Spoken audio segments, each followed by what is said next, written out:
Ipinabot ni Pangulong Rodrigo Duterte ang pasasalamat sa pananatili ng mataas na tiwala ng mga Japanese investor sa paglulunsad ng gawa sa Pilipinas na Mitsubishi Mirage G4.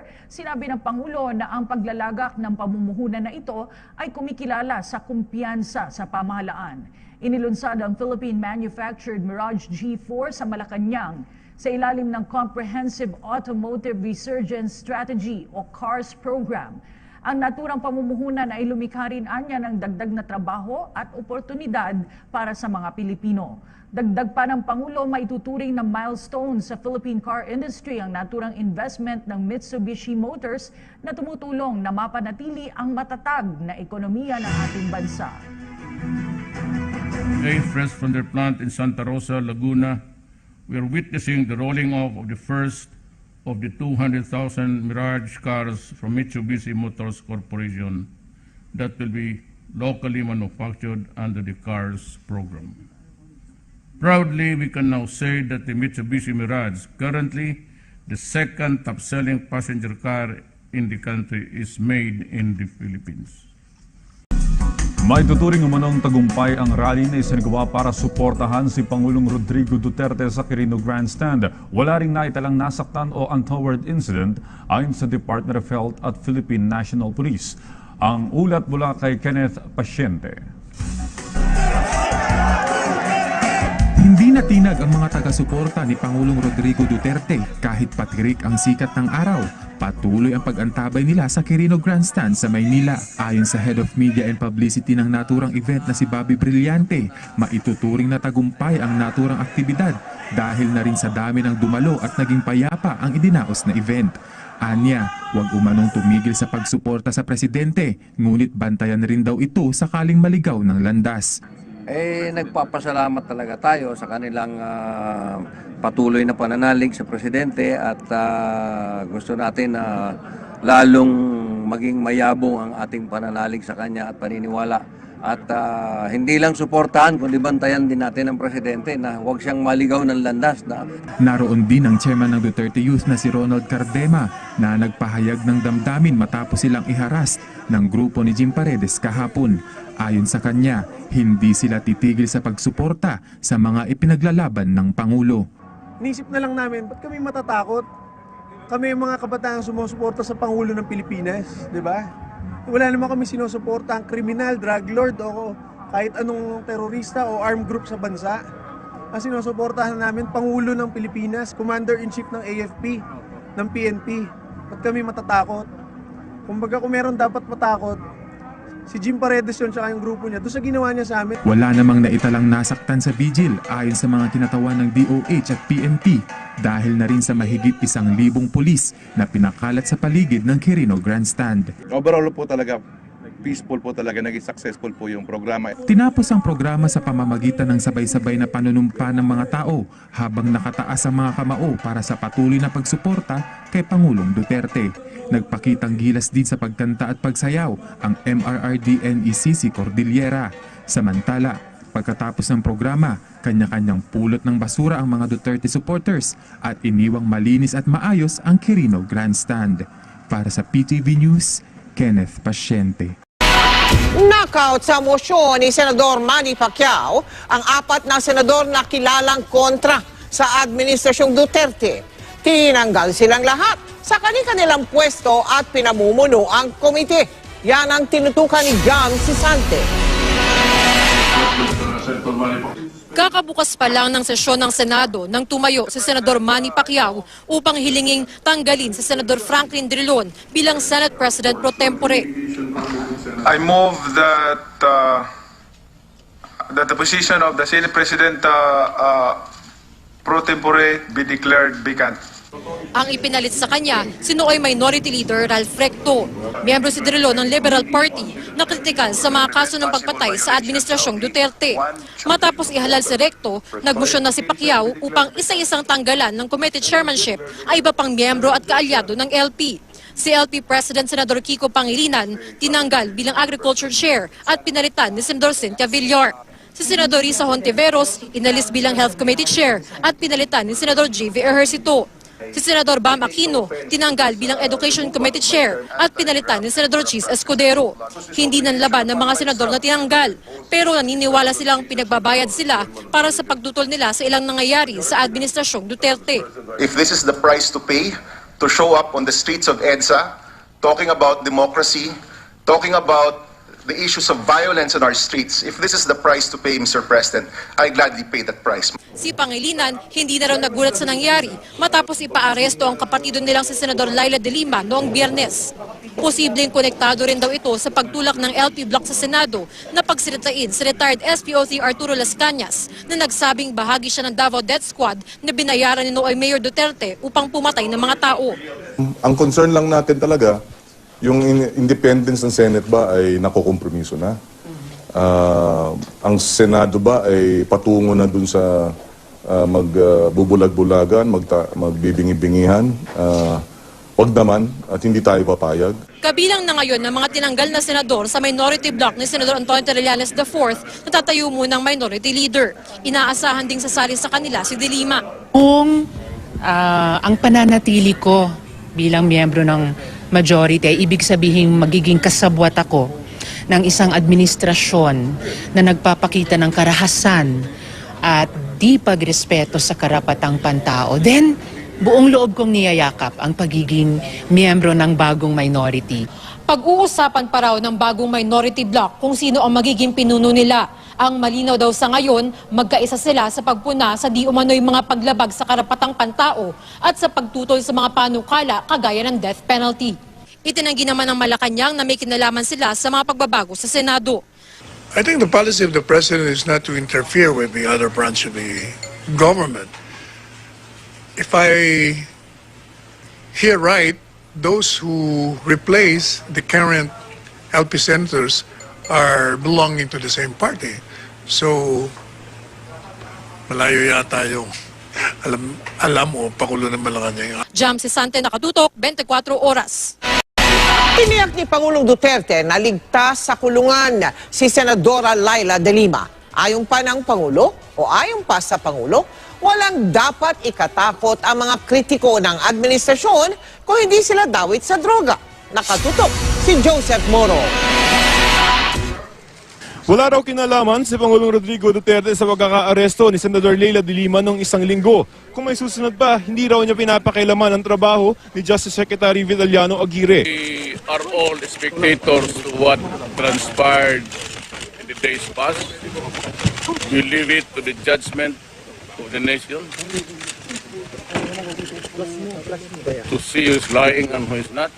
Mensahe ng Pangulo kay de Lima, We can always pray that the truth will come out eventually if there is another truth. Ako naman, hindi naman mahilig mag-ano ng kapwa-tao. Ngayon na sa akin, yung pinapatay ko yung kriminal, talagang dapat naman patayin naman. How can we move in this country if lahat bangag na nasa droga? ito ang kauna-unang pagkakataon na nagsalita si Pangulong Duterte tungkol sa pagkakaaresto ni Senador Laila de Lima noong isang linggo. Pagsisiguro ng Pangulo kay Senador de Lima, magiging ligtas siya sa piitan. I'm sure that she is safe. I am. Well, and, I think people are interested not to see her death, but to see her in prison for what she did. Nang tanungin kung ang susunod kay de Lima ay si Senador Antonio Trillanes, na isa ring maingay na kritiko ng Pangulo. He's too insignificant to bother yourself. Pero wala naman daw dapat ikatakot ang mga kritiko ng gobyerno. Unless you are involved in drugs, you should be. You are a critic of what? Of the drug campaign and you are yourself into drugs? You should be afraid. Ipinagkibit balikat naman ng Pangulo ang mga pahayag ng umaming miyembro ng Davao Death Squad na si dating SPOT Arturo Las Cañas na si Duterte umano nag-utos sa kanilang pumatay ng mga kalaban at kriminal. Ayon sa Pangulo, kilala raw niya si Las Cañas pero hindi raw tulad ng pinapalabas nito. Sir, for for fairness lang, sir, kilala niyo naman si Las Cañas? Well, as a policeman, yes. I saw him once, twice a year. Pero hindi niyo po yung parang sinasabi niya kasi nagpupo kayo ng task force tapos eventually that was used as a PDS. Wala task force. Kita mo naman dito. I give the orders to the chief. Kay Bato, wala akong bata-bata na gano'n. Joseph Morong, Nakatutok, 24 Oras. Dumulog sa Korte Suprema ang kampo ni Senadora Laila de Lima para mapawalang bisa ang arrest warrant ng Muntinlupa RTC laban sa Senadora. Ang giit nila, politika ang motibo sa mga kasong isinampa kay de Lima na wala naman daw sapat na ebidensya. Buwelta naman ng DOJ, tinutukan lahat ng yan ni Lia Manyalak del Castillo.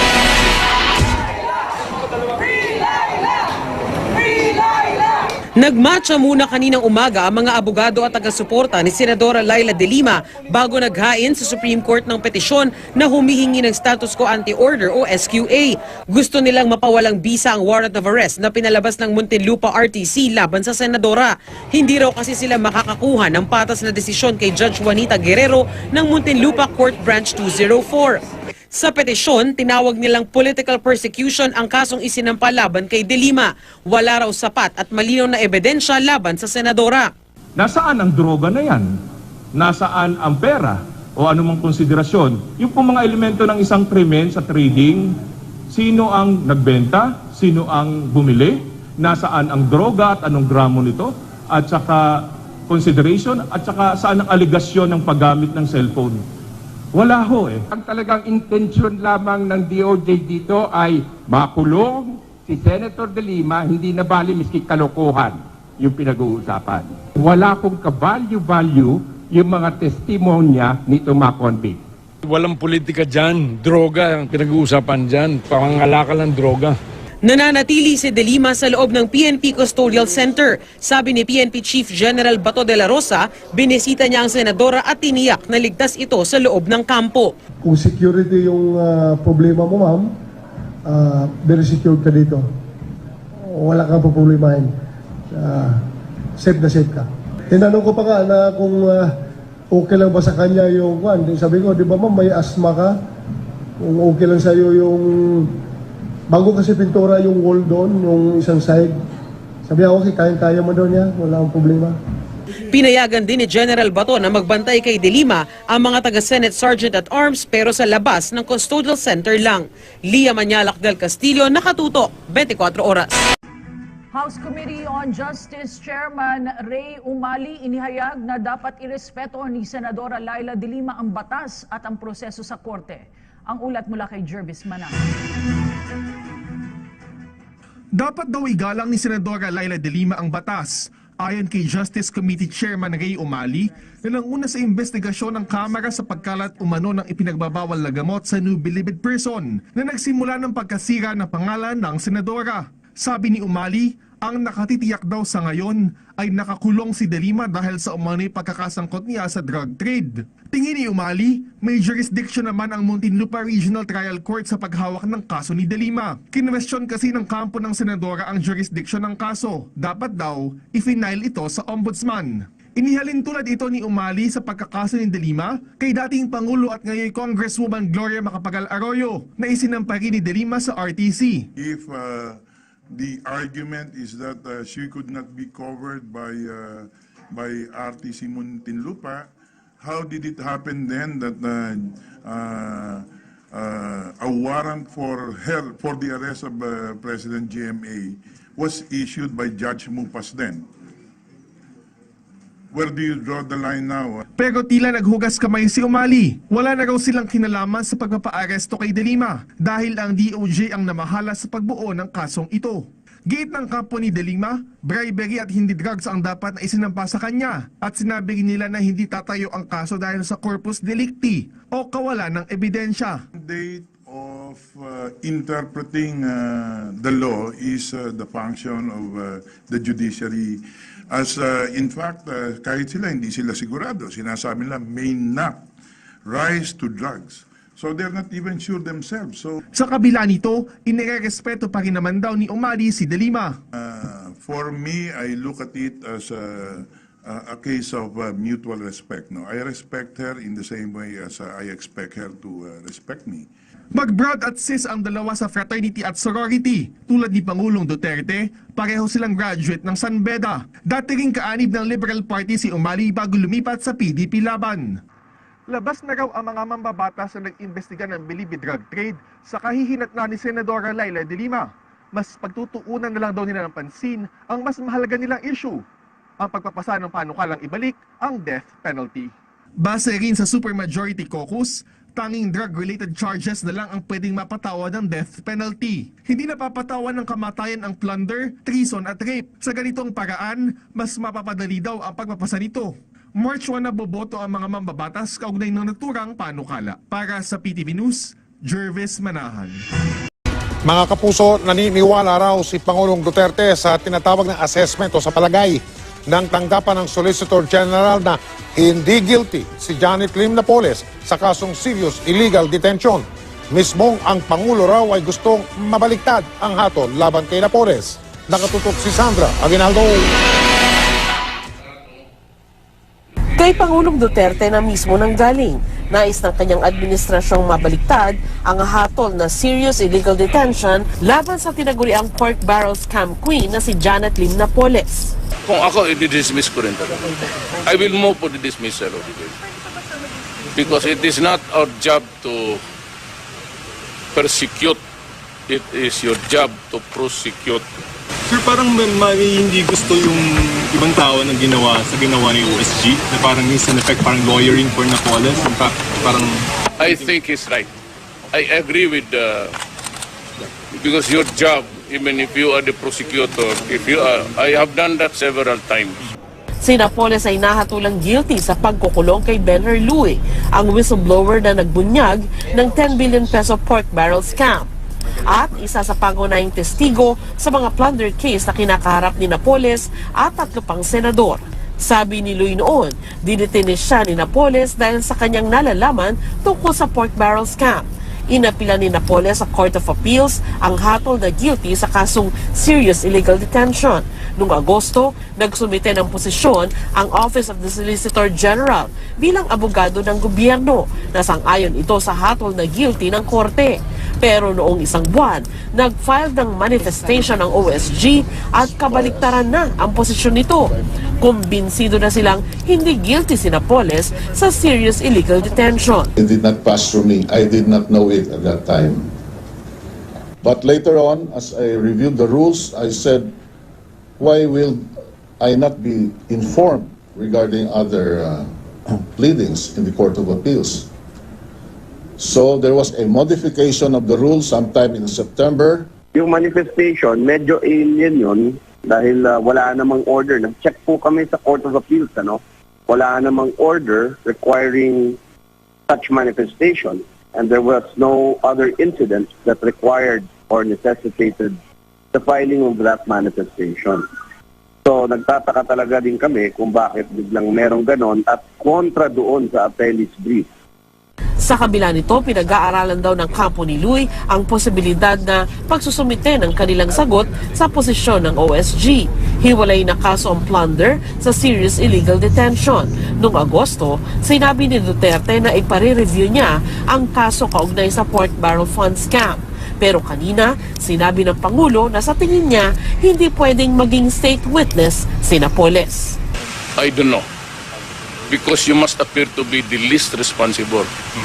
Sandra Aguinaldo, nakatutok, 24 oras. Idinetalya ng retiradong pulis na si Arturo Las Cañas sa kanyang affidavit ang tungkol sa mga aktibidad ng umano'y Davao Death Squad. Pero maliit na bahagi pa lang daw yan ng kanyang nalalaman. Nakatutok si Rafi Tima. Dahil daw sa pangamba para sa kaligtasan ng kanyang mga mahal sa buhay, napilitan daw si SPO3 Arturo Las Cañas na kontrahin ang testimonya sa Senado noong 1 taon nang nagpakilalang miyembro ng Davao Death Squad na si Edgar Matubato. Sabi ni Las Cañas, totoo raw ang marami sa mga sinabi noon ni Matubato. Isa yan sa nilalaman ng affidavit ni Las Cañas na pirmado at napanotaryo na. Sinabi rin ni Las Cañas sa affidavit, liquidation squad ang inorganisa at ang lumaon ay tinawag na Davao Death Squad ng Noy Mayor Rodrigo Duterte. Kung noong una ay mga kriminal at masasamang loob lang ang kanilang target, di raw nagtagal, ay pati mga kalaban daw sa politika at mga personal na kaaway ni Duterte ay sinama na rin. Para raw silang hard killers noon ni Duterte na Superman kung tawagin nila. Ang katagang Davao Death Squad daw ay nabuo nung i-raid daw nila ang bahay ng kilalang drug pusher na si Alan Tancho sa Davao, pero hindi nabanggit ang petsa. Ito raw ang iniwan na note ng isang Major Ildefonso Asentista sa katawan ng napatay nila bago sila umalis sa lugar. Mula raw noon ay kumalat na ang katagang Davao Death Squad. Laman ng affidavit nila Cañas sa mga nabanggit na niya noong nakaraang linggo. Utos daw ni Duterte ang pagpatay sa radio commentator na si Jun Pala, ang pagpatay kay Jun Bersabal, ang pambomba sa isang Muslim mosque sa Davao at ang pagpatay sa buong pamilya Patasaha.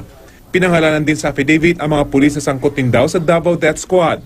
Para sa abogado nila Cañas, ang mga detalye sa affidavit nagpapakita lang kung gaano kalaki ang kredibilidad ng kanilang kliyente. Kung kasi hindi lang highly decorated yan, pero may pinag-aralan, tapos rin ng law, pero hindi lang kumuha ng bar. So, matalino yung testigo, no? So alam niya yung pinagsasabi niya. Kilala pareho ni na Pangulong Duterte at PNP Chief Bato de la Rosa sila Cañas. Kilala ko na siya as an individual, as a member of Davao City Police Office. Nung ako pang City Director ng Davao, ilang beses ko hinahamon yung mga alleged nila na death squad na yan. Kung nandyan kayo, you come out in the open. Pero wala namang lumabas din. Naon na lang sinabi ni Pangulong Duterte na walang Davao Death Squad. Rafi Tima Nakatutok, 24 oras. Binigyan din ni Senator Richard Gordon na sa Office of the Ombudsman at hindi sa Senado dapat idulog ni retired police officer Arthur Las Cañas ang kanyang mga nalalaman sa umano'y Davao Death Squad. Ipinunto ni Gordon na bagamat isa ang Senado sa mga lugar na maaaring takbuhan para sa mga reklamo ng kawalan ng hustisya, hindi naman siya papayag na gamitin ito para sa mga kasinungalingan. Nanindigan ng mambabatas na hindi na niya diringgin si Las Cañas sakaling i-refer muli sa kanya ang issue ukol sa DDS. Si Gordon, ang chairperson ng Senate Committee on Justice and Human Rights na nanguna sa investigasyon noon sa serye ng pagpatay sa bansa kung saan maaring o mariing itinanggi ni Las Cañas na mayroong Davao Death Squad. Itinanggi naman ng ilang miyembro ng gabinete na hakot ang mga dumalo sa pro-Duterte rally nitong Sabado. Hindi naman daw natitinag si Senador Antonio Trillanes IV sa umunoy banta ni Justice Secretary Vitaliano Aguirre II na siya na ang susunod na ipakukulong. Balitang hatid ni Jamie Santos. Tinatanggihan natin ang korupsyon. Sa gitna ng pro-Duterte rally sa Quirino Grandstand, tinanong ni Justice Secretary Vitaliano Aguirre II ang mga dumalo kung sino ang susunod kay Senador Leila de Lima na ipakukulong. Meron kayong sinasabing gusto nyong isunod? Sino?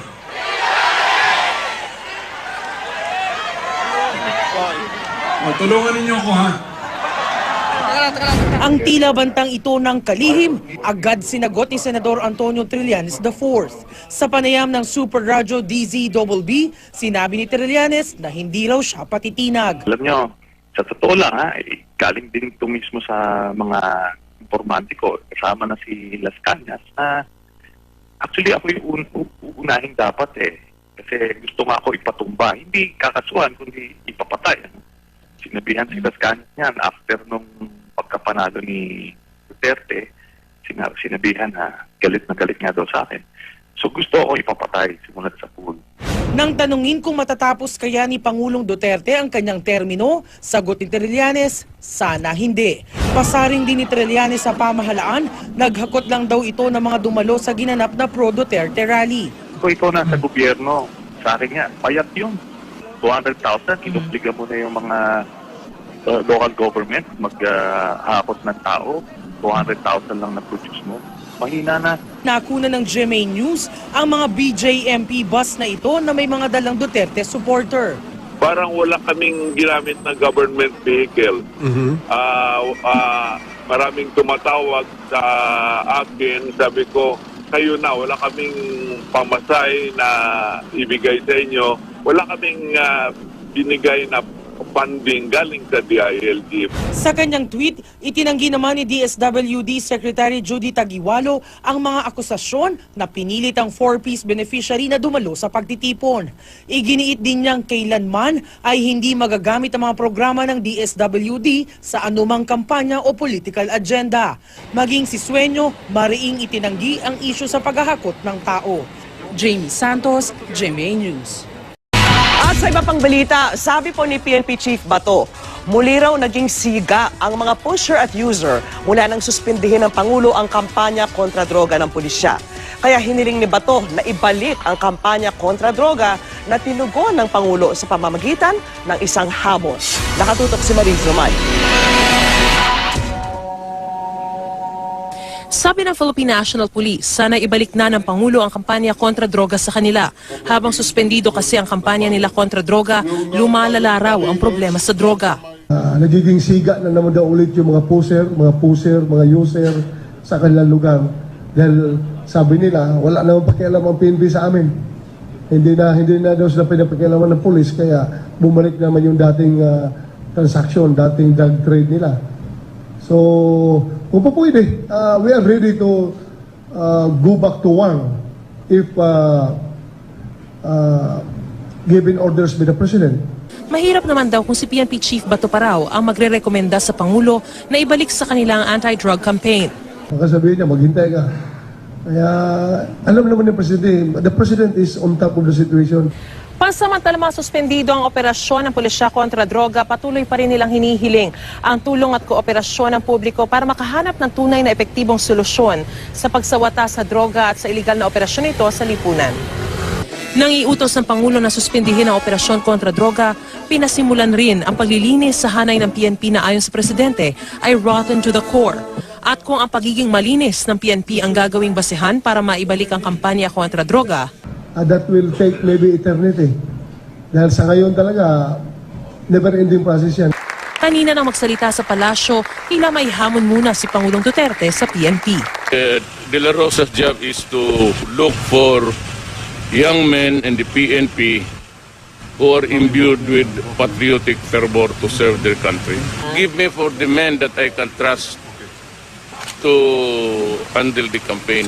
Mariz Umali, Nakatutok, 24 Oras.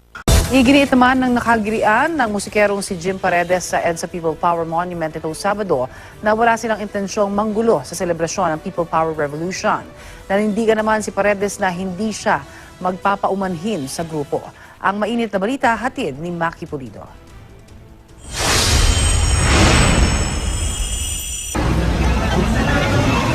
Sa kuhang ito ni Jamela Alindogan Codron, maririnig na sinabihan ng singer na si Jim Paredes ang mga miyembro ng Duterte Youth na si Pangulong Duterte ang may kasalanan sa mga nagaganap na patayan sa bansa. He's not responsible for 7,000 deaths? Ipinagtanggol naman ng miyembro ng grupo ang Pangulo pero pinagtawanan daw siya ni Paredes. Still being investigated. Sinabihan din daw ni Paredes na duwag at mga robot ang taga-suporta ng Pangulo. Kalaunan, nagkaroon ng komosyon sa dalawang panig. Agad namang umawat ang mga pulis. Sa panayam ng unang balita, sinabi ni Ronald Cardema, chairman ng Duterte Youth, na walang intensyong mambastos ang kanilang grupo sa kanilang pagpunta sa EDSA People Power Monument. Isinasabuhay lamang daw nila ang malayang pamamahayag na siyang tunay na diwa ng EDSA People Power. Ang totoo po, ayaw naman po namin talaga makipag-diskusyon po eh. Kasi ang gusto lang po naman talaga namin, ipakita po yung banner of support for the President tungkol sa commuters. So, nung salita si Sir Jim Paredes, so pinapabayaan na lang po namin. Kaya lang po, ang hindi po namin napansin doon, nung salita siya ng salita, parang yung mga nakapaligid sa kanya, dikit na po ng dikit sa amin. Then, dumating na po yung time na bigla kaming tinulak po sa tiyan ng mga nakadikit sa kanya. So, pagkatulak po sa tiyan namin, sabay agaw po ng tarpaulin namin, nakuha na po yung tarpaulin namin. And then, nag-disperse na kayo? So, yung mga PNP po, lumapit na po, pinrotektahan po kami. Hiyit naman ni Paredes, sinadya ng Duterte Youth na inisin ang mga nais lamang gunitain ang mapayapang revolusyon. It's true, they were facing the other side, we were facing this side. But I think, I think they went there para mag-provoke. Nandun sila para manginis. Nagpakita rin si Paredes ng ilang litratong patunay raw na ang Duterte Youth na nakagirian niya noong Sabado ay mga taga-suporta raw ni dating Senador Bongbong Marcos. Kasama ni Marcos sa litrato si Cardema. This guy is not just a regular guy, He's very close to Bongbong. Look at it, I'll show you the picture. I sent it there. Oh. Ayan, see? So, hindi siya disinterested party, hindi siya yung, we're here to enjoy EDSA freedom. Hindi. Hindi ganun yun. I think there was malice there. Siyempre may mali sila talaga ron. Paliwanag ni Cardema, sinuportahan niya ang kandidatura sa pagka-vice-presidente ni Marcos noong nakaraang eleksyon. Nakakagulat daw kung paano ibaba ni Paredes ang kanyang sarili para depensahan ang pambabastos niya dahil lang sa pagsuporta ng Duterte Youth sa isang tao na ayaw niya. Wala pang reaksyon tungkol dito si Marcos. Sa huli, tila wala pang puwang para sa pagkakasundo ng dalawang panig. Handa pa kayo makipag-ayos sa kampo nila Jimmy, ni Jim Paredes? Sa totoo naman po sir, hindi naman po kami ng away po eh. Ang kung pwede naman po sana lang, mag-apologize po siya. I do not apologize for talking to those people. No. Maki Pulido, GMA News.